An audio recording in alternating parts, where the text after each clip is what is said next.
Good evening, ladies and gentlemen, and others. You will, if you are one of these people who is really observant, notice I'm not Spooky Viv. Dun dun dun. And here is Vivien Macrinnon, who isn't Dogman Dan. Dun So dun what are we dun. doing here? Well, as you probably know, I quite often in recent weeks have become a co-host with Viv of the show, but Viv was off having chemicals put into her eyes, just like that scene that always freaks me out, A Clockwork Orange. Oh, sorry. And Dan, I'm not sure what's wrong with Dan, but Dan, I believe, had a hospital appointment. So we're all changed. So you've got to pretend that I'm Viv and that V's Dan and that I'm somewhere else.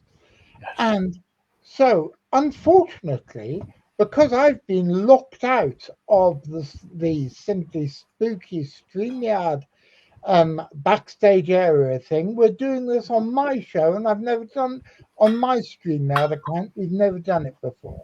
So I haven't got access to the Simply Spooky Show intro video, but we do have this. Welcome back, it's me with the show you want to see about cryptozoology. Come inside, come inside. There behind that fox is Freeman in a box with some Tories that he mocks. Come inside, come inside. Come inside and listen unto me. We broadcast on Saturdays at 3. Hard science, weird shit, so reality. And I stole this song from the LP. Come to the show. It's Forteana, you know. Come to the show. It's rock and roll. Come to the show. The comedy rhino and computer boy. Producers it, you know. We're both big and clever. And does that give you all you need to know about what's on the show this evening? What do you think, Mr Macrinnon? I think that's rather marvellous, Mr. Downs. I think it's very rather marvellous the way I managed to edit out all the bits from the references to our own show just to make it perfectly about this. Yes. And so, thank you for coming on to do this with me this evening, V, my old friend. Right, it was jingle-tastic. Jingle-tastic, I think that's probably the best way of putting it. And tonight we have a special guest with us. By the way, ladies and gentlemen, me and V are making this up as we go along. I've never hosted a show on StreamYard before. I don't know what I'm doing, and we'll have to wait and see. So, assuming that it's working, I want to introduce you to tonight's guest, who is the lovely and very how do I describe him, V? Marvellous. Marvellous Matt Page. And yes, I managed to get him on. Golly, it's all going quite well at the moment. Good evening, Matt. Good evening. You're at a How are you? rock festival in Wales, I believe. Yes, I'm at a festival called In It Together, which is I think it starts tomorrow. So I'm here just setting up with a crew of circus and cabaret performers. So that's what I do when I'm not dabbling in the unknown. So day job, circus director, and yes, that kind of thing. So and I've never done a podcast thing before, so I, as you, have no idea if this is working correctly, but I assume it is. But I'm up for the experience.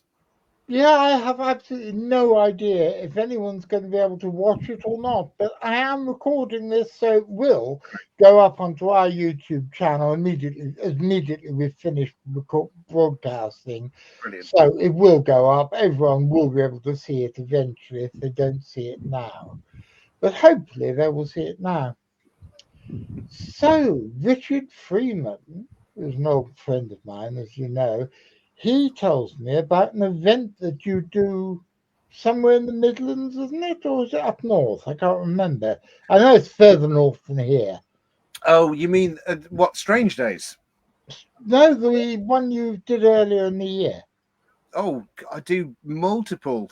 I mean, what kind of event was it? A festival or a horror show or A weird shit event.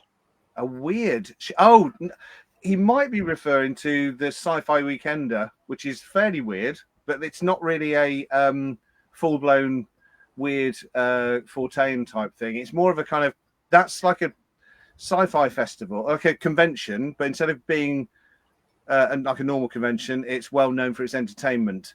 So we have talks in the daytime and we have music and cabaret at nighttime, and that's become quite a huge thing. We take over a holiday camp, and it's a friend of mine called Johnny who is the promoter, and I've been working with him for years on it, doing the entertainment. And that's formed a similar kind of template for what I wanted to do with Strange Days. So effectively, I thought, well, there's lots of geeks and nerds out there that love sci-fi stuff and fantasy.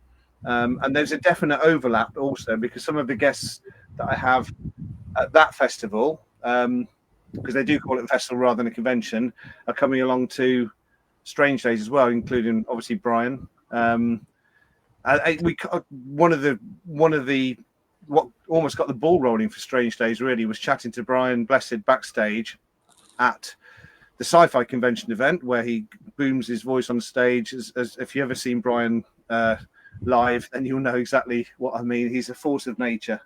I can beat that. I have actually got drunk with Brian backstage in the BBC bar. As I believe Richard has as well, as he's told me several times. So yes. I don't know if Brian drinks as much as he used to, because I haven't actually had the pleasure of getting drunk with him, but he is obviously he's getting on a little bit now. Well, this was, over 20 years ago, maybe 25 years ago. Yeah. Might even been longer. And I was amazed that his voice is exactly what you expect it to be. Yes. He's shorter than I thought he is. Yes, I think that's voice.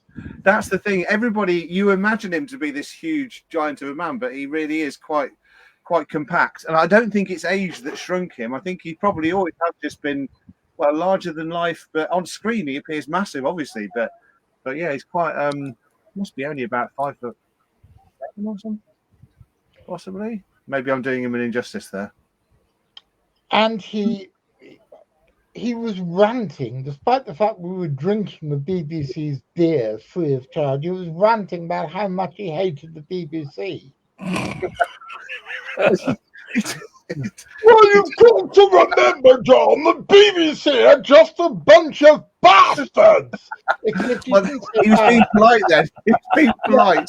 He didn't say bastards. He said another word which... I know the one. I won't. Did it begin with a W? No. It began with a C. Oh. That's a word he enjoys using quite a lot. But they're all a bunch of bastards, Johnny. You try to get them involved in anything interesting, they just won't understand because they're all such bastards. Now give me another beer. Boy, I want another fucking beer for me and my friends. Well, that's definitely sounds like Brian. But we got chatting backstage, and he wanted to talk about that because he was at Sci-Fi Convention. He does lots of those, but really, I think his love is more kind of exploring and unusual phenomena. I mean, he's been on for the Yeti and various different cryptid adventures. So we just got chatting about the Bigfoot encounter in Canada, I believe it was, where I can't remember the name. It's a very well-known story about the man that went hunting in the woods, or went into the woods and got taken by a family of Bigfoots, were carried about 5 miles away. That was, I believe, I think it was America, not Canada. I'm not sure, but his name was Albert Austin. That's the one. Yes, he got bundled up in his sleeping bag and thrown over the back, over the shoulder. Yeah, that's the one. We were chatting about that, and he was telling about how the Queen actually flew to chat to this person when she was in Canada. She made time because she was absolutely obsessed with the story as well, or fascinated with it. So, and we were kind of joking about going on an adventure together. But that's what I thought. You know what? we could maybe, I can't remember if I mentioned this idea to him back then, but when I dropped his agent a message a few months ago, fully expecting him to say no, not interested, because Brian's usually he's not cheap, really. Not that it's not, but it's not. But clearly, it's not about the money for him. This, because I just said, look, we can make you a bit of an offer, and he basically accepted it, and just came along more for the fun of it, because he's fairly local to Wiltshire. He lives just off the M4. But yeah, he came. Yeah, his agent got straight back in touch. 1 minute he was saying, well, I don't really think that's kind of, and literally 5 minutes later he was like, yeah, Brian's up for it. He'd love to do it. And I sort of refreshed and obviously I've listened to, if you saw him on the podcast in December, I can't remember the name of the chap who does the quite a well-known podcast chap, and he broadcast live from London. So he did a great interview with him a couple of months ago, which was, I'm name dropping without mentioning names, which is useless.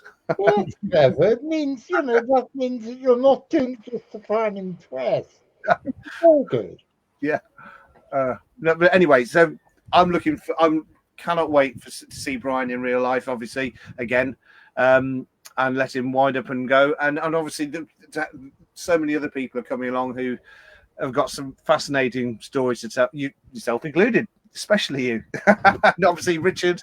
And yeah, we've got a great line. In fact, we've got there may be room for one or two more, but we're pretty much we reached our limit quite quickly of guests. Everybody seemed to be really quite well up for the idea of not just the regular sort of discussion, but something a bit more to it and a bit of entertainment.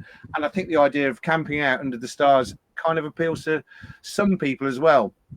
Obviously, we are talking England, so you never quite know what the weather's going to be like, but I think it's worth the punt. And it's only a small site. It's lovely. The Barge pub in Wiltshire is really well known. I'm sure you said you did know it, or certainly I know of it. I've never actually been there, but yeah, it is the mecca for crop circle freaks. That's right, and that's where I found it. I worked for newspapers late 80s, and that was the first. I used to persuade my editor to local newspaper in Warwickshire, but of course he was saying, this is not relevant to our area at all. So I went out and made some in the field near where I lived. got the green light. I thought that was just me messing around, but there was genuinely possibly something going on there. And then I met up with a guy called Jim Schnobel. I happen to have his book here. Yeah, I know Jim. Yeah. So this book here, I did a lot of pictures for it, and we used to camp out together just on the edge of Alton Barnes, on the edge of the Adam's grave, while he was researching that. And that was 2 fantastic summers trying to work out what was going on, and then it all sort of came out, or did it? I think all did it, but because yes, an awful lot of them are man-made. In fact, maybe most of them are man-made, but some of the people I know who make them have said that they've had peculiar experiences while making them, and it's almost like they are drawn to make those circles. I think they are being instructed by something else to make the circles. This is what Rob, I think, who's one of our guests, who's another excellent author. I've always read his stuff, extremely brilliant. He used to write for Forteana Times as well. Which Rob? Rob Irving. So he was one of the original circle makers. If the group called Circle Makers, which were probably the first. But I think, he's going to tell, or he's going to do a great talk about it. But it's very much looking at the artistic aspect of it, and I think he touches on such things as the influence. He almost feels that people are being guided to do these things, possibly. So maybe there is something there. But there again, you could say that about most art. Great art. Perhaps great artists are. You write something is channeling you. Doesn't necessarily have to be a crop circle. Could be a famous painting. But how many great artists have been not possessed, but you could say that you were being something's channeling through you, surely, to do these amazing feats of A muse. Yeah. Yeah, Yeah. I agree totally. Even music. Yeah. Do you know Matt Williams? Matt Williams. Yes. I've heard the name, but I'm not. I can't. Nothing jumps into my mind as to who he is. He's the one person in the world who is legally allowed to call himself a crop circle maker, because he's the only person to have been successfully prosecuted Yes. for criminal damage for making one. Yeah, I do know of him. Yes. Yeah. Lovely guy. Never met him. But... He's lovely, lovely guy. I've known him for years. Yeah.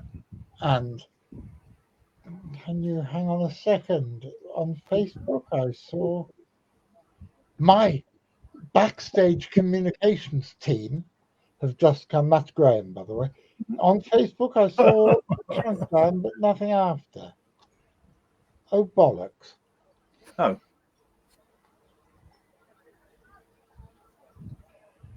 I don't know. And my front of house communication team, that's V, has just sent me, this event is private. Oh, yes. The link that's supposed to invite the audience, that's what you get when you go to it. Okay, hold on a second, everybody. Let's see if this bloody works. It sodding doesn't, you know.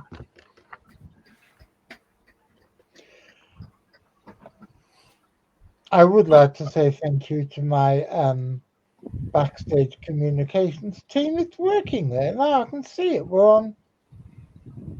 Is it? Yeah. Graham, try going to my Facebook page. No, I'm still getting this event is private. On my... Well, that's because it's your link. That's where you're allowed to go. Try it, Graham. Come back down afterwards. Backstage communications team. Okay, I'm good. So was that was a rehearsal then, I presume? No, it's okay. We were recording this. Oh, of course you are. We're recording it. It will come out if all else fails. It will come out on the CFZ TV YouTube channel as soon as we've finished, or within half an hour of us finishing. Yeah. So where were Matt Williams? Yeah, he always said that he felt drawn to do these things, and the other people I know in the crop circle world all said much the same. So it's something that interests me. Yeah. I haven't been involved with the crop circle world much for 25 years now, but I used to know a lot of the movers and the shakers. Mm-hmm. I used to. I was lucky enough to meet Pat and Colin. Pat Delgado, lovely chap. I used to go and have a cup of tea with him. I used to document circles for him. I found my folders the other day. They're all hand drawn. So I obviously took it quite seriously. I was, but still open-minded. But I must admit, when the sort of truth came out, just the fact that we had, and the thing that fascinated me about first of all was that if it was a genuine paranormal phenomenon, it's the first ever one that I could think of that left a trace. That's the thing that interested me, because I've been fascinated in this kind of stuff since I was a kid, and this is the first time anything that I could recall left a trace on a regular basis anyway, a definite stamp. It was almost like there is a communication there going on. There was intelligence there, I assumed. And I did come down on the side of it being human, because I started narrowing the options and the explanations. But initially I was completely, excited to the possibility and open-minded to the possibility of it. And it's still something great, I think, that people, I love it when people don't really know what's going on. I don't think it's fair to kind of burst bubbles and things. It's a bit like saying, why do you believe in God? It's to me, I might have my own opinions on that, but I understand that some people do need to, different people have different needs of belief, if you know what I mean. So. Yeah, I mean, they've always fascinated me for much the same reason. Because there's so few, and I hate the word paranormal and I hate the word supernatural, because I Yeah. think this shit is totally normal and totally natural. It's just defined by laws of science we don't understand yet. And this stuff doesn't usually leave any physical traces. And with crop circles, like with cryptozoology, it does. Mm. What about you, V? Have you ever been involved with crop circles? I've spent a fair amount of time examining them, looking around them, and traipsing about with um, magnetics detectors and stuff like that. But, I haven't come to any conclusions. I think a lot of them are human made, but I think that some of them aren't.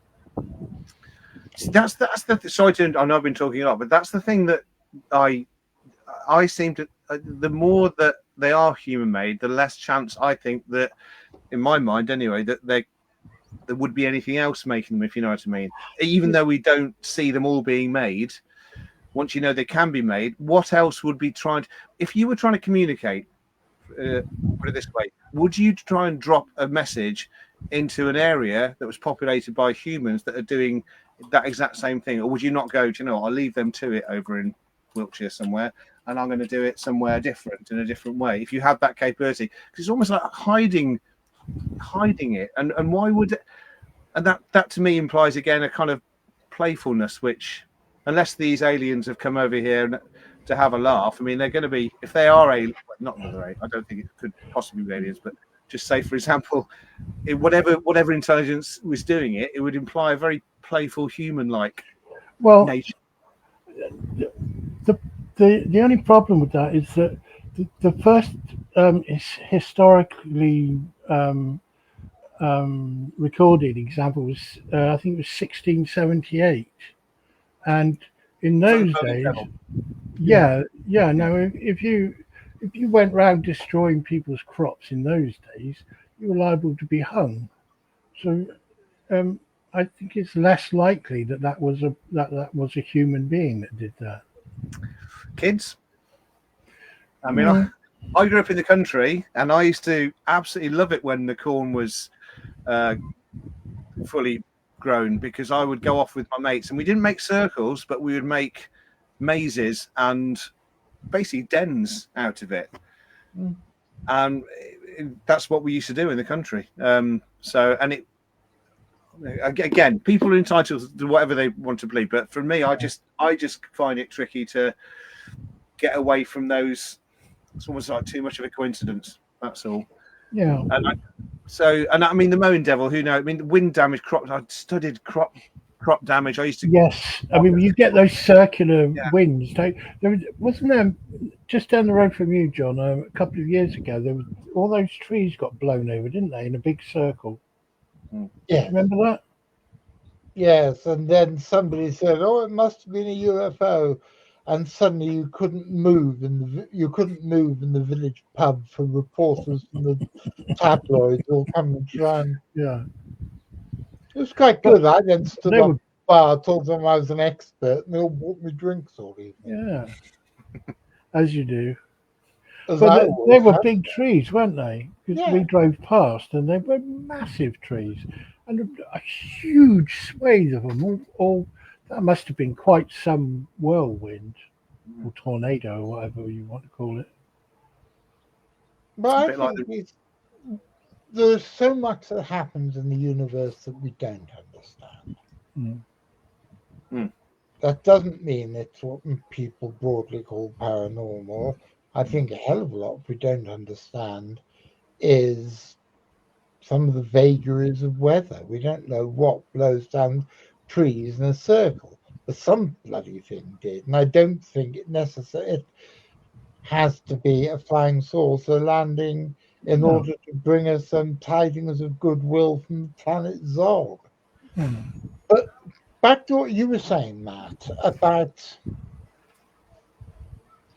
them trying to about it be if it had been an alien intelligence trying to contact us. Who's saying they're trying to contact us? Who's saying that they're not just I don't think. To me, there's alien no graffiti. Yeah, it'd be great to think it all fits wonderfully into the folklore of UFO folklore, that kind of the saucer nests, the strange things in the fields, everything, the lights in the sky, but obviously around that area there's quite a lot of reports, there has been for years, for that kind of thing, whether it's to do with Salisbury Plain or who knows, but yeah, it's all a bit too convenient, and people are joining the dots there, I think, myself, because it couldn't be. I don't think it could be aliens. I mean, right from the start, I never thought it was aliens. I thought potentially there could be something trying to communicate, but the aliens thing seemed very silly, just what newspapers said. Yeah. But it seems to have become, well, I mean, what surprises me mostly now is the fact there's so many people, even though, because obviously it was huge and then it was dissolved like that. With the internet, it's almost come back as this, huge. There's quite a lot of people there who seem to either have not read the original stories or looked at. If you look at the old circle designs, for example, I mean, you can see them changing from circles to pictograms, and again, that to me implied that it was a human thing, because the way that they changed almost overnight, and they just progressed, and they're fantastic. I don't know how they're done. Those complicated ones, but I certainly remember the first pictograms were pretty dreadful. I've got boxes of pictures. I used to hire a little plane and go up and take pictures of them. Some of them are just awful before they figured out how to, when they were first doing the straight lines and that big Led Zeppelin formation, obviously, which looked fantastic from certain angles. But again, even that, if you look at it it's not very precise, and it's a bit what you call ropey, although still probably my most iconic crop circle. I think that was done by the art department of Atlantic Records, wasn't it? Well, I don't know, but it would seem a probability if that was done especially for that album cover. I just figured that they'd like the design of it and probably thought that's a bit out of this world. But I don't know if that was commissioned by the band, then fair play. I think it's a brilliant album cover. Yeah. Oh yes. Yeah. So what do you think about the crop circle that was touted as being a response to the Arecibo message that was broadcast out to space? I'm not. If you describe the picture, I might be familiar with it, but it's not the alien one, is it, with the alien face? There's certain data that I think it was NASA sent over into space, and it's sort of coded reference to a DNA chain and various other bits. It's a shame I can't put a picture in the on the screen, because what was it called? It was a crop circle in response to the Arecibo message. Hang on, I'm going to type in to Google. Oh, that one. Yeah. I mean, incredible. I mean, when I look at that, I would think, amazing, very well thought out. But again, why? I just don't know what the logic would be behind an alien intelligence wanting to, because clearly it's implied from that formation that the message is being responded to by outer space, from beyond the stars, basically. Well, not necessarily. I mean, I've always thought it's a bit of a leap to assume that if there are these other biological entities with this technology, they're from the other side of the galaxy. They could just be from a parallel, from right next door. They just have to change their atomic frequency, and they're here. And that's even though I don't understand any of that, it still to me seems I'm very familiar with that one. Which again, is that the one we're talking about, V? No, it looks like a flying carpet. The one that we're talking about, it's got the it's the one which is, like as you say, it's very similar to the message that we sent out on the probe aircraft that's flying through the galaxy. So this is either an answer to it or a riff on it, or it looks very similar to it, doesn't it? Yes. Yeah. Here, John, I've just sent it to you in Messenger. I tell you what, it's quite good being able to do live television and being able to. Can you pull that up on screen? Yeah. Well, I can put it up on my iPad. And that one. Yeah. Yeah. Which I think it's. I mean, the way that it references that outer space message obviously implies that whoever did or whatever did it is almost replying to that message. So, be they interdimensional beings or be they aliens. I find it a bit of a stretch to think that they would respond in that way. Whereas if I was a human, I'm trying to be a bit of a clever clogs. That would be something that potentially I would look at as doing. It seems to be like a human. Well, they could be humans. I mean, it could be people from the future. Yeah, I mean I personally, I think it's possible. Even though, as I say, I don't understand the physics of it or the science behind it, but just the fact that somebody is here from another galaxy seems to me almost as far-fetched as there being another universe that people slip in and out of, or another dimension. I mean, this is obviously cryptozoology is quite a little bit like that. I mean, are the creatures that appear, are they thought forms? Are they from other dimensions? The way that they're there and then they're not there, you'd think that people would see. You think that people would have found a bit more evidence about Bigfoot, even though I actually do believe in Bigfoot. But because I've spoken to so many people and seen enough for me to think that these people, they can't all be lying. They've seen something. I mean, just the fact though that they're not, there is no particular evidence been found. That's surprising me. I know those places are massive, and there's not enough doubt in my mind for me not to think that there isn't something there. But I am at the same time, it does make you think sometimes. Is it more of a ghost than a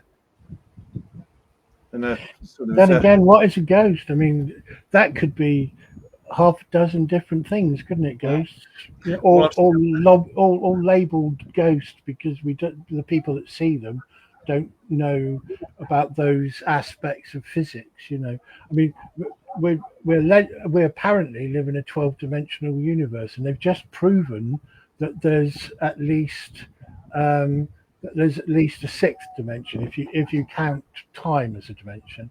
There is at least one more dimension, which has just been proved through a special telescope that has detected anomalies in lensing from distant galaxies, which actually the upshot is that it proves that there is another dimension. And according to Einstein's theories, this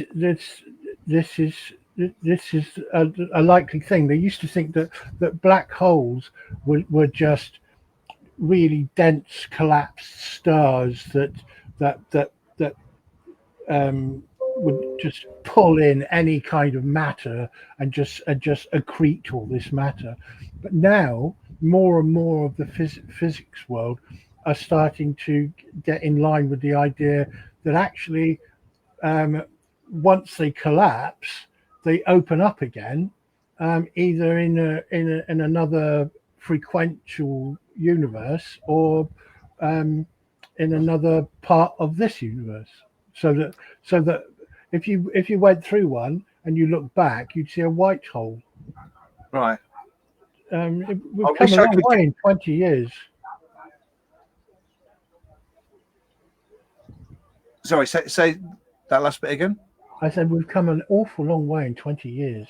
Yes. Yeah, no, incredibly. I mean, I do try to, as well as the Fortean Times, I do try to read New Scientist. I don't understand probably more than about a quarter of it, but I make an effort. So if someone can explain a little bit more about things like, because I understand that some of those principles or the theories, but how they relate to the real world is something that I struggle with trying to, Well, we get all these stories, and they're across all these different what you might call genres of people's experiences, whether they're talking about seeing these shadow people or big hairy hominids or little aliens with big heads or whatever. There's this common thread that they can walk through walls. And that, if you think about that and you don't know anything about atomic physics, that sounds really far-fetched. But in fact, about more than 99% of any physical object is empty space. Yeah, absolutely. And all you've got to do to pass one object through another is slightly vary the atomic frequency that it's vibrating at. So it's easily conceivable that people or some sort of intelligence with technology that was only maybe 20, 50, 100 years ahead of us now could do something like that. You could have a piece of apparatus on your belt that would allow you to do that and just walk through solid objects and things. Well, it's like, for example, the stealth fighter, which was first flown in anger in the Gulf War in the early 90s. The prototype of that flew, I think it was in 1968. And so for nearly 30 years, the British and American governments denied that this thing existed, while people were seeing all sorts of things that wouldn't be seen at Farnborough Air Show for another 30 years. And I'm sure there are things flying now which my granddaughter will probably see at Farnborough Air Show. I'll be dead and gone by then. But, the stuff that's flying now that won't be seen publicly for another 30, 40 years. Well, what about, those big triangles? Have either of you ever seen one of those with the red light in the center? Yep. Not in the flesh, no. I have. No, I saw one in 1978. Wow. I mean, people think that they came online in the 80s and 90s. I saw one in 1978. It flashed over the rooftop. I was lying in bed with my head half out of a window, looking up at the stars, in July 1978, and I could see the rooftops, the other side of the road, and I was looking straight up.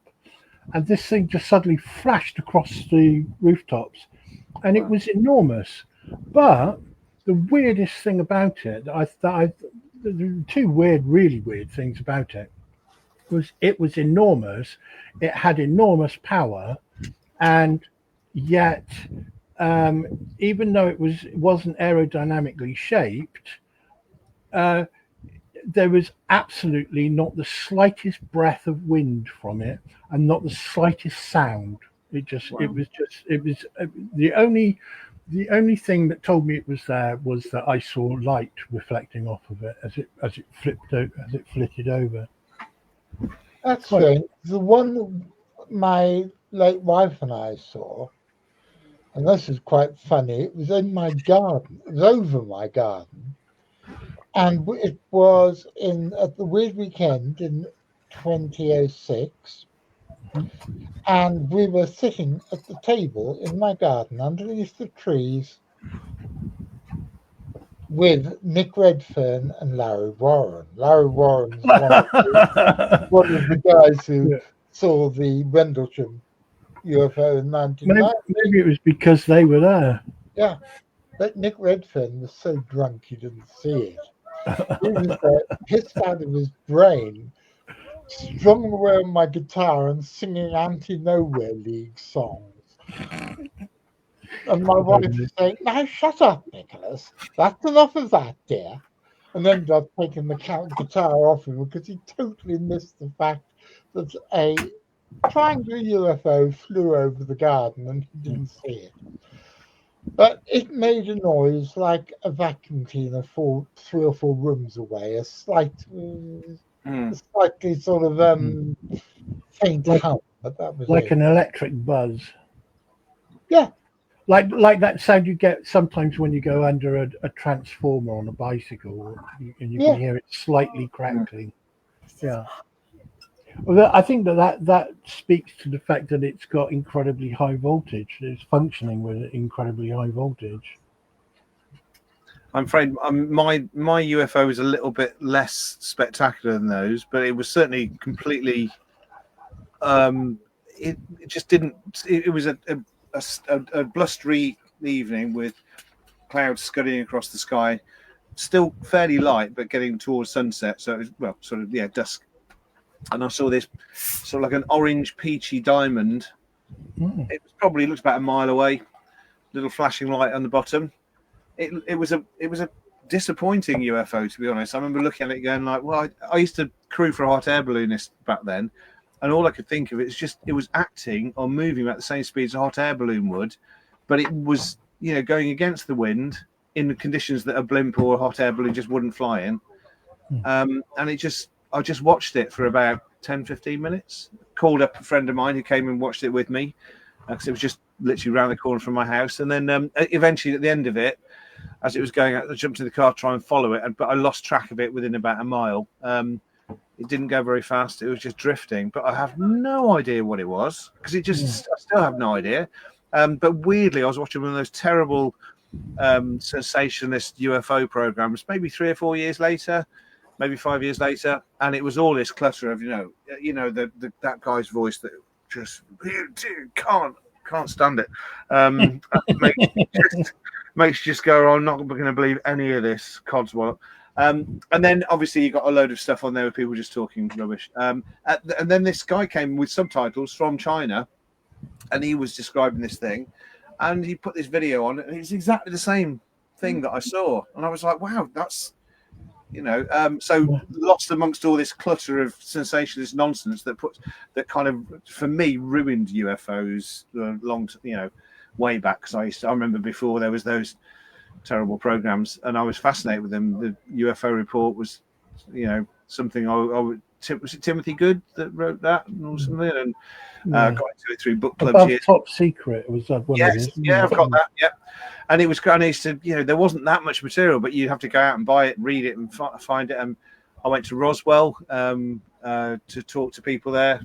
I went to Area 51 to talk to people around the site, all around the Nellis bombing range. Took me a few days, but anyway, the long and short of it was that amongst all this rubbish on this program was the same UFO in China, doing exactly the same rubbish, boring thing as well. But. So, although my daughter, and she doesn't talk about it much, but my eldest daughter, driving to work a couple of years ago, was stalked by an enormous chrome reflective disc. She said she thought it was a joke to start with. My company's called Area 51, and I'm a bit of a wind-up merchant as well. So she thought her first thoughts were, "What's my dad done? Why is that thing in a field next to me?" And it creeped her out. And this is in the morning. She got to the office and she wouldn't say anything to anybody because she realised. So it was like a deep. She didn't talk to many people about it. In fact, she only spoke about it quite long afterwards. But she was like, "Yeah, still, she just can't comprehend what she saw." But that's a proper classic UFO that I'm very jealous that I didn't see. My eldest daughter saw a classic Adamski flying saucer hovering over the M25. Bloody hell. What, the lampshade? Yeah. That's... Huh? Sorry, I've just been... no, I'm not going to Asda. No, I've not. As I say, there's a good friend of mine died about a week after seeing one that sort of followed him. Actually, I remember him telling me about it. And it had coloured lights, and that was a triangle craft, and it sort of just followed him. He stopped his car, got out, looked at it, and then got a bit worried. Got back in the car, drove off again, and it still followed him, then disappeared. And then, unfortunately, about a week later, he died. But did he have any missing time? No, this is the thing. I didn't get a chance to talk to him about it. In fact, he didn't tell me. It was his widow that told me. She actually said just afterwards, by the way, something weird happened on the way back from your gig the other night, which Neil didn't get to tell you about. And he'd seen this. He'd had this encounter. So, which he didn't know what to make of either. But yeah, definitely. I mean, people see things for 100%. They see things. I get a bit worried about the contactee stuff. I mean, I find it very entertaining when Louis Theroux goes and chats to those strange people in America, usually. But again, whether they're aliens, whether they're here from another planet, I don't think anybody can say that for sure. No, I think personally, I've got this idea. We live on a planet that has a number of different phases, like different atomic phases, where you have all the same elements, but if you took the gold from one of these phases and you compared it to the gold from another phase, they'd be completely out of phase atomically. One would be much heavier than the other. But if you brought it through to the other phase, obviously it would be the same phase, so then it would appear to be gold and it would test as gold, and vice versa. So I think that things can actually pop between these you could say they're different realities, but I mean, and it seems to me that there may be some of these realities where evolution has taken other tracks that it hasn't taken here, because I mean, the only thing we've got to suggest the dog-headed men here are sort of ancient historical stories. We don't know if they're real or if they're fanciful or whatever. But there's nothing in our zoology or a fossil record that's been found that suggests that there's ever been humanoids. Humanoid canids. There's nothing in the record, is there, of that? So, if those things are real and they are physical, even for a short time, they must be coming from somewhere where they do exist. Mm-hmm. You see what I mean? So they do sort of cross over. Well, there's been stories of cynocephali, dog-headed men. They go back to the ancient Greeks. Mm-hmm. Yeah, and India, the Indus Valley. Yeah. But the ancient Greeks collected these stories. They're first people coming back from India, like Alexander the Great came back with stories of dog-headed men.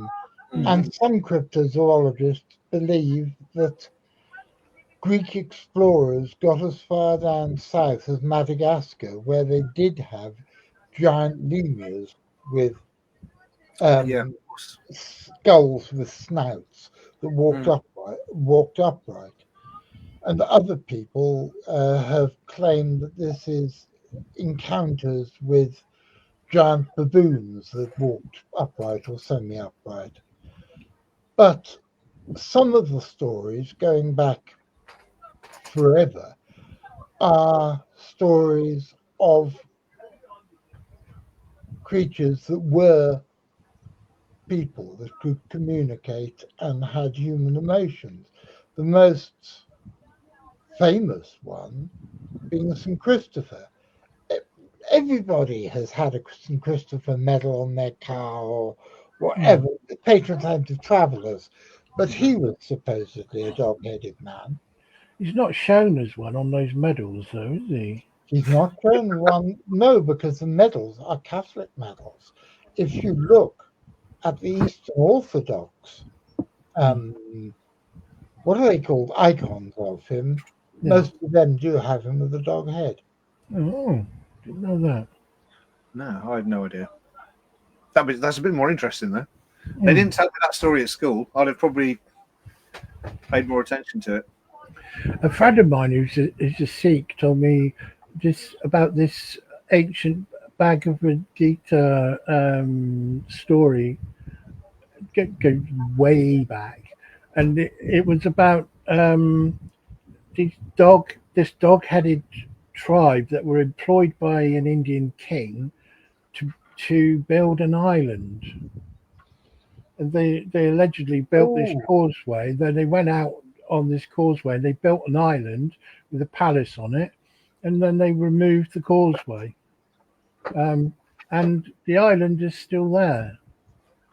And the dogs were trapped there? No.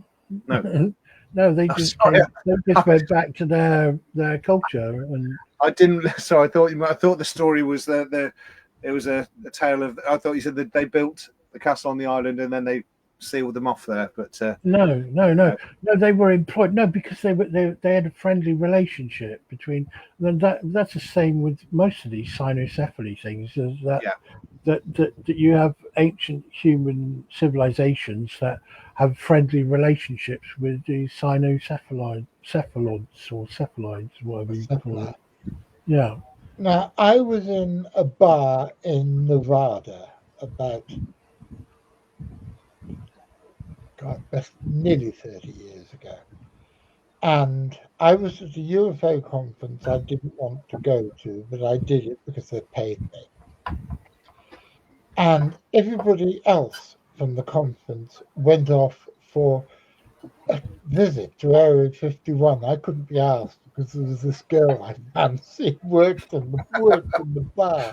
So I stayed in the bar trying to seduce this very pretty buxom blonde girl. She wasn't a fembot, was she? One never knows.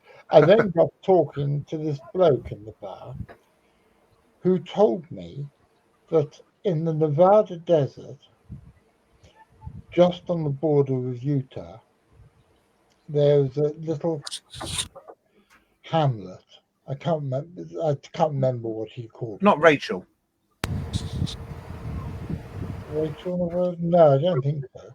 Rachel's the actual entrance, really, to Area 51, where the black mailbox is. And no, there's supposed which to is be white.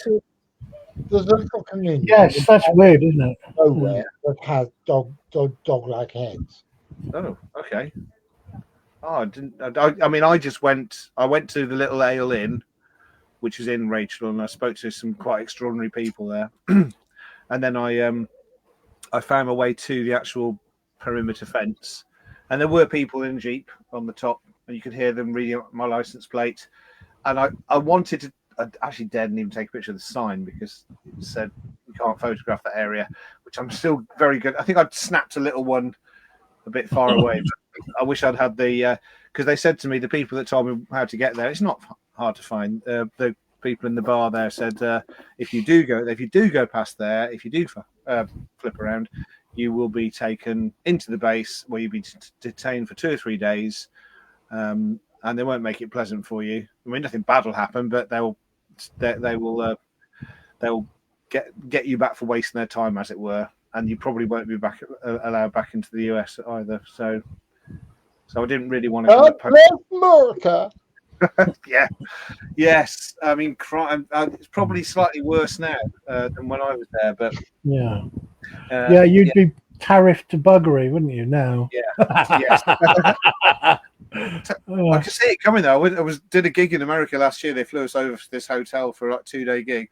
I thought, probably like most people, that Trump probably wouldn't get back in, but it was quickly apparent that he was a cult hero everywhere there. There was roads. I even bought, not to wear, but I bought a MAGA hat and the worst T-shirt I could find. It said "God, Guns, and Trump." Just a little and a couple of American flags. A little. Well, I didn't wear it. I did bring it back to the UK. And my friend, Professor Elemental, the rapper, when I flew back to Glastonbury from this gig, and he put this T-shirt and hat on, posted a picture on social media thinking they'd get the irony. People didn't like it at all. But I just bought it as a little time capsule, as something that, looking back in about 20 years, when people probably look back and go, that was extraordinary. I thought, to have one of the that kind of setup. Yeah. At the same time, it's quite, But yeah, it was quite clear that everybody just loved him in the middle of America. It was just nearly every garden had almost like a Trump shrine there. So, and even friends of mine who live in middle of America, they, really nice people. But again, so I don't talk about politics at all, because as far as they're concerned, he's the best thing that's happened to them. So, and they're nice people, but they just say it, I guess, Yeah, I've got friends in Texas who are total rabid Trump fans. And they're darlings. I've stayed with them. I've gone out and partied with them. They're lovely people. Yeah. But there you go. What's happened has happened. And at least it makes the news a bit more interesting, shall we say. Well, I still keep on thinking there's going to be a civil war in America, and quite possibly one over here. I think it's brewing. Well, I think that there's always that encouragement, largely fueled through internet stuff. I don't think that people are able to. It's more likely in America because they've got guns, and things could kick off there badly. Over here, it's a little bit more difficult. I think that people would probably, they probably. I mean, we've had riots and things, but we don't do it like the French, for example. In Europe, a shooting civil war would be much easier, because under the European Constitution, all citizens have the right to arm themselves and form citizens' militias if they feel that they're not being represented either by their government, their police, or if they feel that they or their families are under threat and not protected. And the test in law for whether they're justified in taking up arms and forming militias is whether they feel it's correct or not. That's under the European Union Constitution. Do you remember back in the 90s there were the problems in Bosnia and Yugoslavia, and there was a British general who was in charge of the peacekeeping force from the UN that went in there to rescue people and bring them out. And he was being criticized widely because people didn't realize the truth. And he had to go on the news and actually say, we can't disarm these civilians, these militias with their automatic weapons, who are doing the checkpoints that we have to check into. We can't do anything to disarm them because they're lawfully armed civil militias under the European Constitution. And that's still the case today. That's still there. So a shooting war in Europe as a revolutionary thing, far more likely than it is here. Because all we've got here is, apart from some illegal guns which are mainly held by criminals, is a few shotguns held by farmers. Yeah, I don't think there'll be a shooting war here, but I think there's going to be a rise in civil unrest. Oh yeah. I think the way to go really is civil disobedience. If the majority of us feel that we're not being represented, that we voted out of Europe and now we're being taken back in, and we don't like the uncontrolled immigration aspect. Civil disobedience, that's the way to go, without the violence, because if you do violence, that excuses them to give you violence. So anyway, I think we've moved off the subject a little. I wonder what the cynocephaly with simply spooky politics of the day. Yes, it is. It's simply spooky. How to start your own revolution, kiddies. So that's my fault for starting to talk about Trump, wasn't it? And I'm wearing a T-shirt with the greatest He's no longer alive, but in my lifetime was the greatest living American. What? Charles Manson? Manson, yeah. Oh. I did a show. I was at another UFO conference in Las Vegas, and there was somebody there from Fox News came up and was asking what was covering the conference, and one they asked me who I thought the greatest living American was. So I said, which mildly amused me. He's dead now, though, isn't he? Yeah. Yeah. That's a couple of years ago. You to think. Yeah. Maybe I could put, when I put this out, maybe I could put a big plate reverb over the so it booms out. So who else is at this festival this weekend? What, here? Yeah. Do you know what? I'm a bit terrible when I work at a festival. I generally don't even look at what else is going on there. But I did have a little look in the car on the way over. The kids did. Kaiser Chiefs. So I will be watching Kaiser Chiefs because I do quite like a bit of punk, really, isn't it? I suppose. Sort of funky end of indie. Yeah, and but yeah, who else? I don't really know. I can't remember. I literally drove my caravan into the car park here, into the field, threw everything out, told the kids to set the tent up outside, switched this on, and dived into this. Someone's passed me a drink. But I can see little faces out. There's little faces outside of people trying to put the camp. I normally do set the camp up, but on this occasion I've been otherwise engaged. So you've been on tour with Scissor Sisters, haven't Scissors, you? yeah. Bizarrely, about 20 odd years ago, I have a production company. Entertainment company, but when we started out, it was more of a sort of theatrical, like I would do stilt walking, create characters, and working clubs, corporate stuff, whatever. So quite a small outfit. We've grown quite big now, but one of the first gigs we did at University of Coventry University. Sisters had just had their first song out in the UK. It was Comfortably Numb.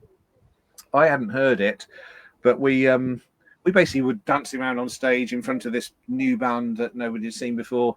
I think their agents had just gotten a gig at a university. And they said they saw that our characters and they said, well, come up on stage with us, which made the crowd sort of went wild at that. And it was such good fun that they said, well, we're at Glastonbury next weekend. Let's do it again.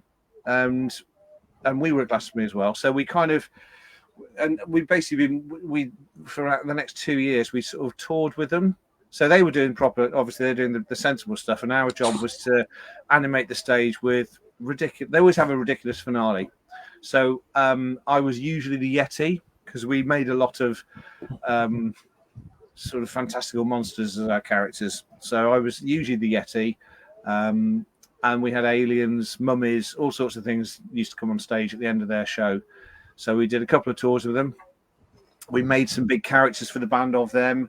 And Jim Henson's Creature Shop, actually, which was a bit of a highlight. On one for the last tour, it's going back 20 years, I was talking to them about giving them measurements. They made me, even though we make that kind of stuff as well, to actually have Creature Shop actually create some monsters for us to use as well was brilliant. But Jake, the singer, was a massive fan of the Muppets, always had been.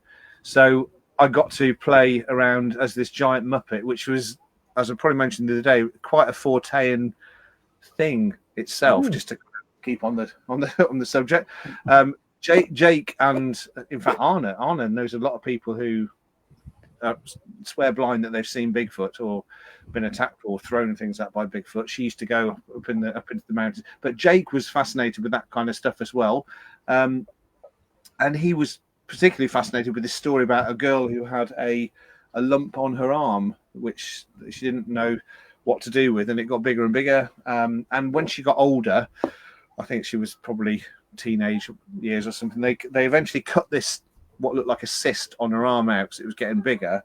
And what they found inside it was a parasitic twin that had been feeding off her, and it was wrapped in hair, and it had like an arm and but there wasn't much of it. But it was quite a like a grotesque, freakish type thing, unwrapped in hair. So Jake, in his twisted wisdom, decided that he would make these hair baby characters. Or get Jim Henson to make these hair babies, of which I was one of them. And yeah, for the last long story short, that was 20 years ago.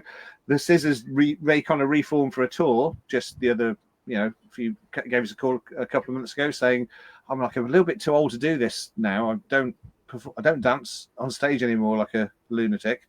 I just do it in pubs sometimes at festivals. I'm not a performer anymore, but I thought I've got to try and do this because just for old sake. I thought my back wouldn't hold out, but it actually felt better afterwards. So I did a few nights there. I've just come off the tour, but yeah, I had to get the hair baby costume on again, and it's been brilliant fun. So I had no idea quite how fondly remembered they would be, because we're playing to 15,000 seater stadiums. Like, not just if you look on my Facebook, John, you'll see there's a few pictures I put the other day, but I mean these venues are enormous, and we've got the O2 coming up on Friday. I won't be at that one because I'm at this little festival in Wales doing other stuff, but then I rejoin for next week in Ireland. The last leg of the tour is Ireland, and then we're going back to Glastonbury where I've got a circus sideshow going on there, and I'll be dashing along to jump around on stage like a child again in a giant hair baby. Anna's not on this tour, is she? No, she's not. Which is a real shame, because Anna was the one that we got on really well with Anna. She became really good friends, and her boyfriend or husband now, Seth, he was great. In fact, I was lucky enough to have Anna come and play at my wedding. She actually came and did DJing for me, and she DJ'd on these old gramophones. But yeah, we were really good friends, and she was. It was a real shame. I think it's because of, it's officially because of other engagements. She's obviously doing Radio 1 or Radio 2 now, I think. She's got a lot of commitments. So when the band formed, she couldn't commit to the tour.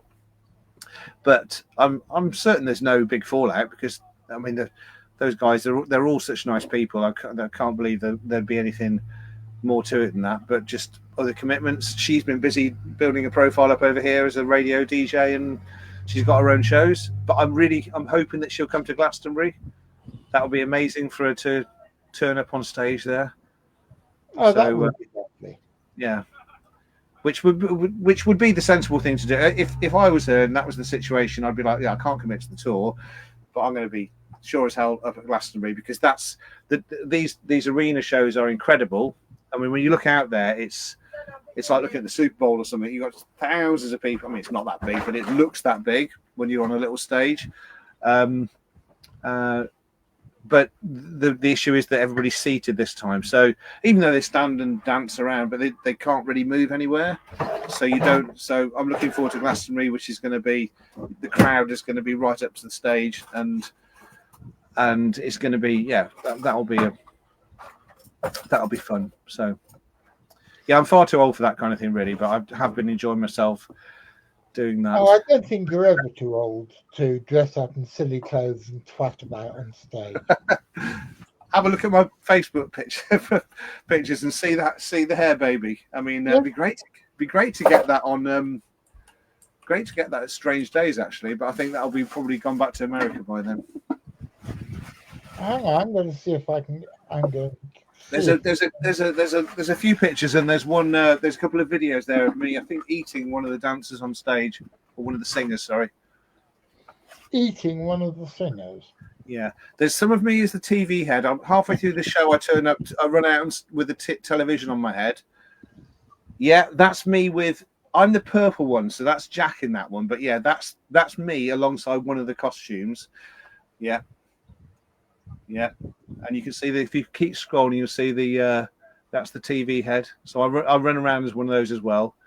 Hang on, yeah. But go to the videos. If you scroll to the videos, you'll see them in action. And I think growing up on Sesame Street, becoming a Muppet living out your big bird fantasy. That sounds strange, but you know what I'm saying. That's a random. I've always been fancied. That's he likes big birds. That's Lawrence in the gorilla, which we took it along as a bit of a joke for the rehearsal, and it ended up becoming the star of the show. So he opens the show now.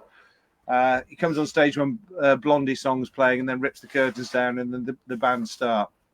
But that was done as a very last minute kind of. I think that's Laura. That's Jake singing Laura. So if you keep going, you get a couple more videos down. Yeah, look at the crowd. I mean, that's ridiculous. It was ridiculous. I mean, that was in Glasgow at not the Ovo. I can't remember what it's called. It's gigantic. The Apollo? The what? Sorry. Apollo? No, it's Ovo. Is it Ovo? Ovo. That's me. That's purple hair baby there, and there's Jake smashing guitar, smashing a mic stand up. Yeah, getting rock and roll.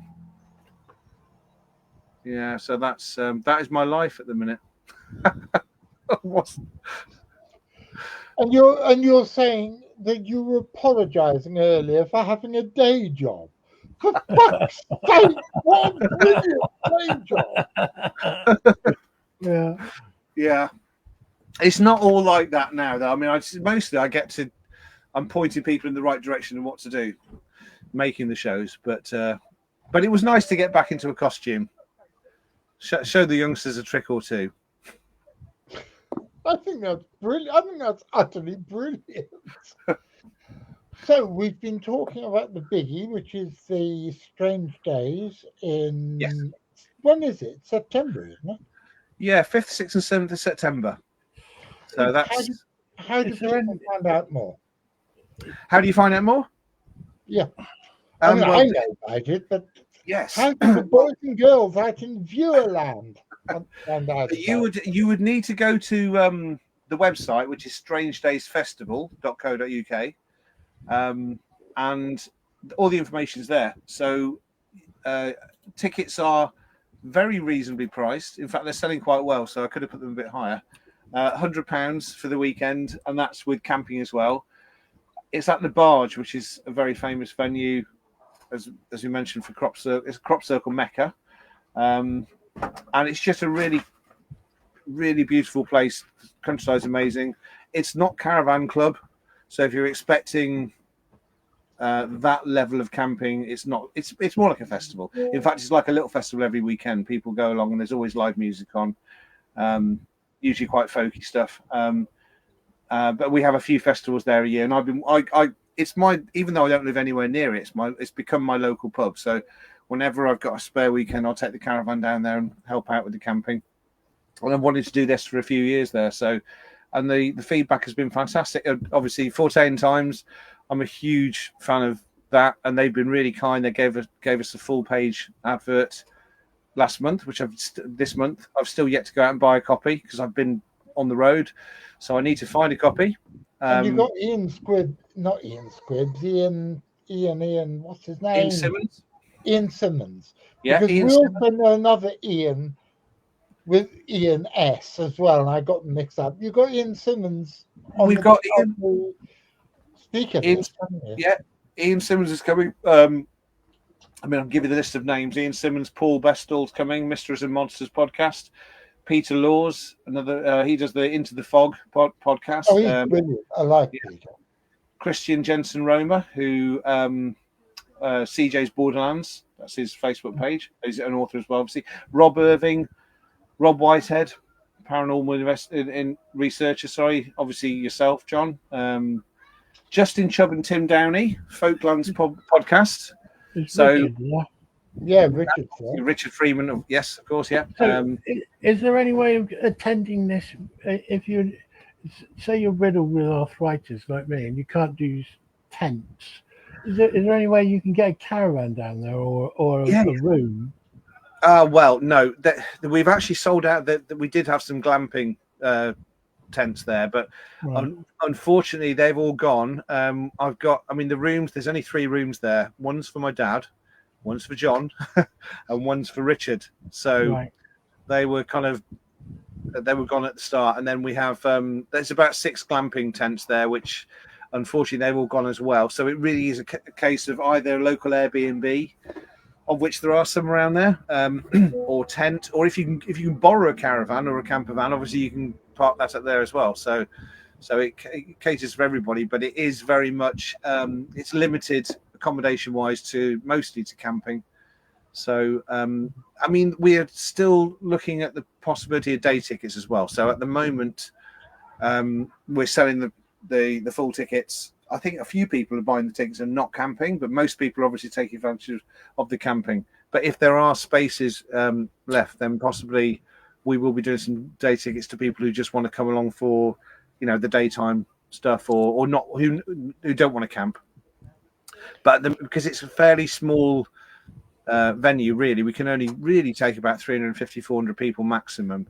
So I just need to see whether we sell enough camping tickets first before we open the day tickets, if you know what I mean. So it's quite a new venture, even though I know it'll work well down there. The response has been great. I think we've sold probably about 120 tickets already, which is great. That's pretty good. 4 months in advance. Yeah. So, and we've not really, I mean, we had the ad in the Forteana Times, which is fantastic. But that's really about it. I did a little Facebook push on it. And I shall be going at it in earnest in about a week's time. When I finish this little tour thing, I'll be back, and this will become my sort of priority to sort of push. And yeah, so far it seems to be organically bringing in quite a bit of attention, which is amazing. And even though the people that go to the barge every week are lovely, and I'm more than happy for regulars, I'm sure some of the regulars have booked into it. I'm more interested in bringing people in who have a serious interest in this. So I don't want to kind of I want people who are going to be there for the talks rather than just the music. We've got some amazing bands there. We've got Henge, for God's sake. Henge is amazing. They're probably one of my favourite contemporary bands. Fantastic. Yeah, they're absolutely brilliant. I mean, everybody.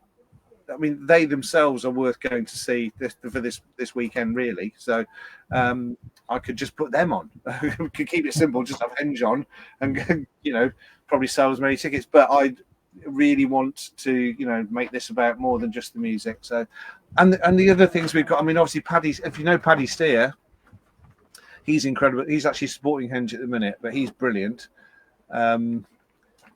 Kind of similarly organic, sort of psychedelic, modular synth type stuff. Crab. Guys, I'm just on the video here. Crab. Banging and crashing. Yeah, there's a bit of banging and crashing going on in the caravan. A bit of cooking and rustling and. Okay. So there's a few bands, other bands there's still a few more spaces. Finding Cabinet of Fear is one that I'm particularly looking forward to. That's a sort of hauntology type explore. I'm going to go see them next week. I don't know so much about the show because it takes a little bit more. It's not just a standard sort of cabaret show, but it's something which a little bit like Scarred for Life, I think, that kind of vein, which I was really disappointed we couldn't get them this year in the end. I was really hoping we could. In fact, that's one name on the list that I need to remove because I did have doesn't appear to be on there, which is actually okay. But who's the can't remember the chap's name that does another Forteana Times writer, Scarred for Life. Don't know. Not sure. Sorry, Bob Fisher. Sorry, Bob, if you're listening. But yeah, Bob, actually, if you're familiar with Scarred for Life, it's again another hauntology type exploration into, how can you describe it? Are you familiar with that kind of genre of strange entertainment, should we say? No, it sounds wonderful. Yeah. Well, Bob does the column in Forteana Times, which is all about that kind of 70s strange. I can't remember what he calls it. Richard's told me about him. Yeah. I don't know him. He's since my time, because I haven't been involved with 14 Times now for about 15 years. But right. And there's another guest which I've got, which I'm really excited about, which I find fascinating. Quentin Smyers. Are you familiar with Quentin's work? I know the name, but I can't remember why.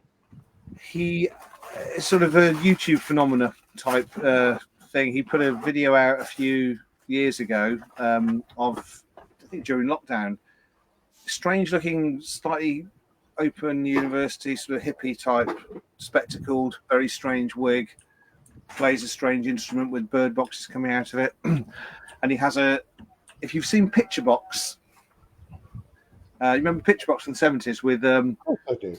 Yeah, so that strange creature, Humphrey, which used to freak me out and probably everybody else as well. Quentin's sidekick is called Comfrey, and it's kind of, whenever you try and explain these things, it doesn't work. You have to see them but you could Google it now or have a look at this. I'm just thinking, when I go to bed tonight, I am going to be perusing YouTube to see all these people, because they're absolutely smashing. John, I just sent you the picture of Quentin with his birdhouse's pipe. I just sent you it in Messenger. Okay. It's funny. So Quentin doesn't appear in public. Yeah. It's very surrealist, isn't it? Bloody snap. It's performance art.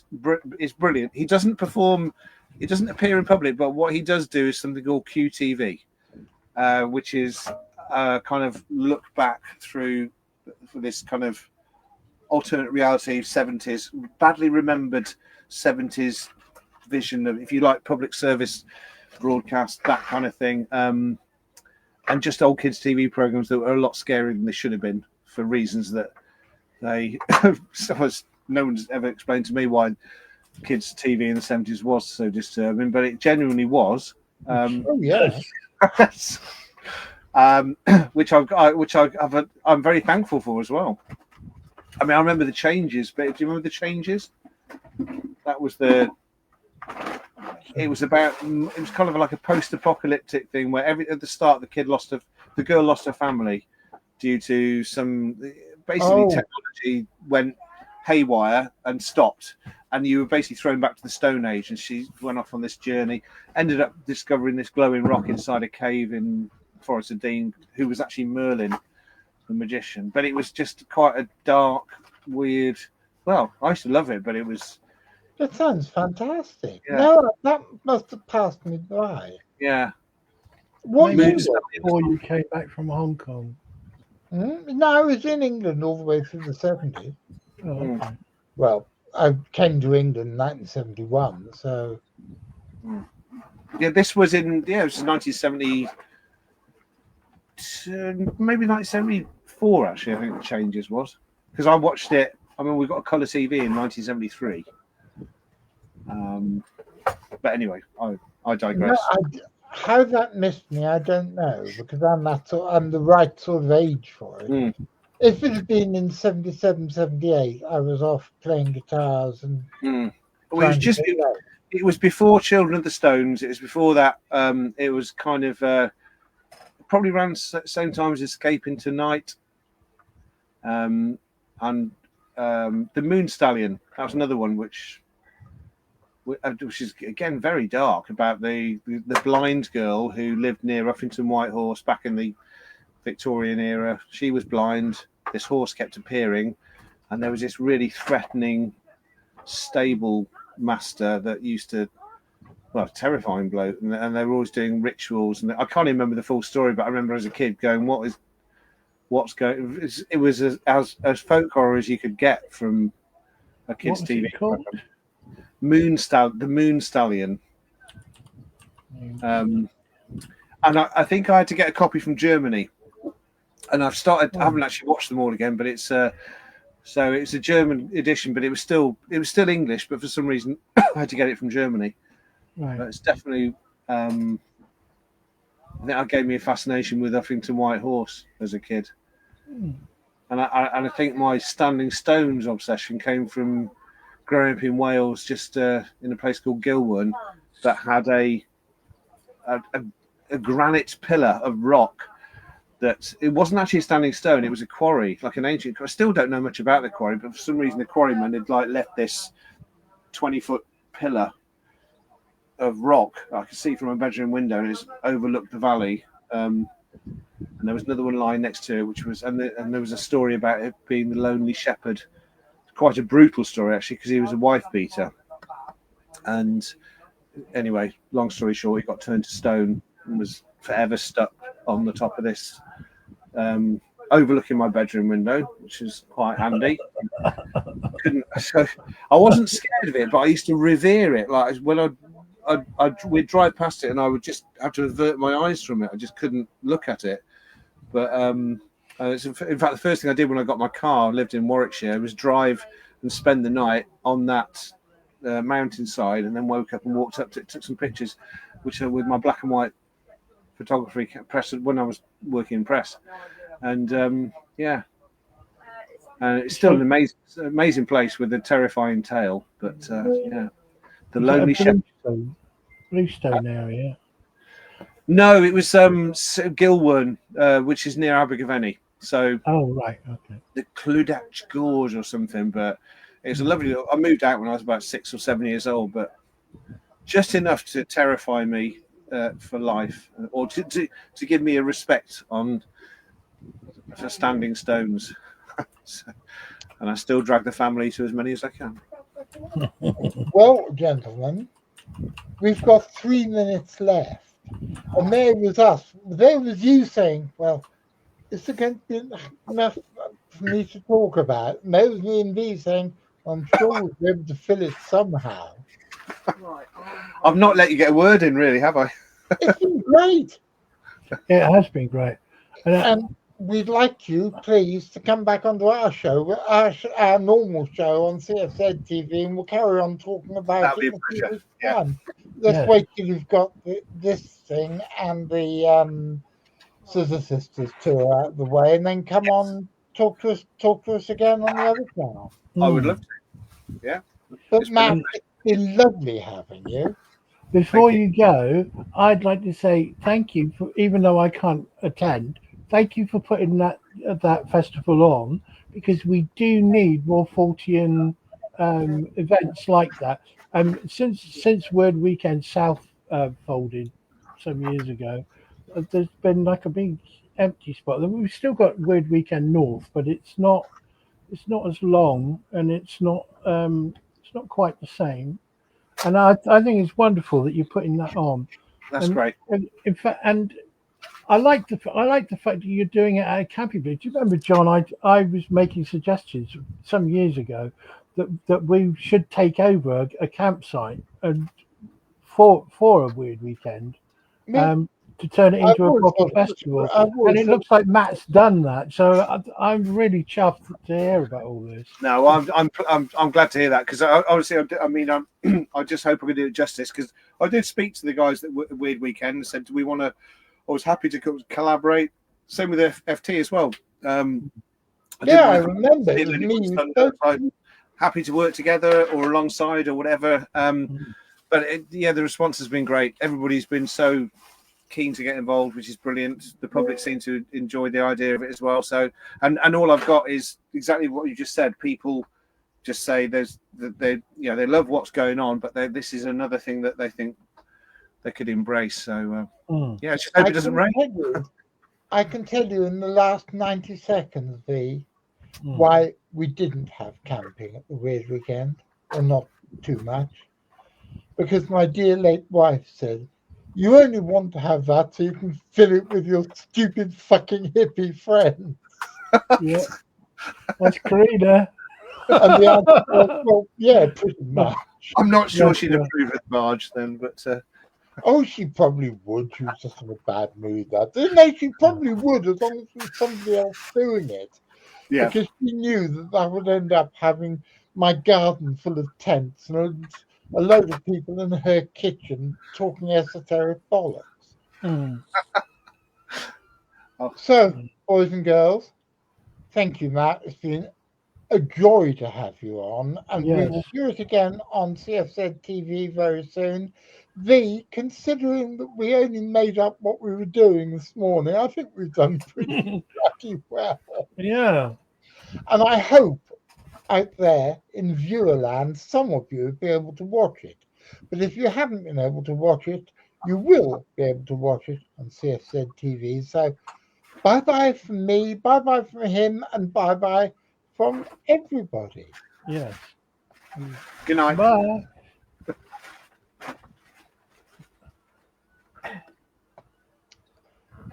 And I think we've done it.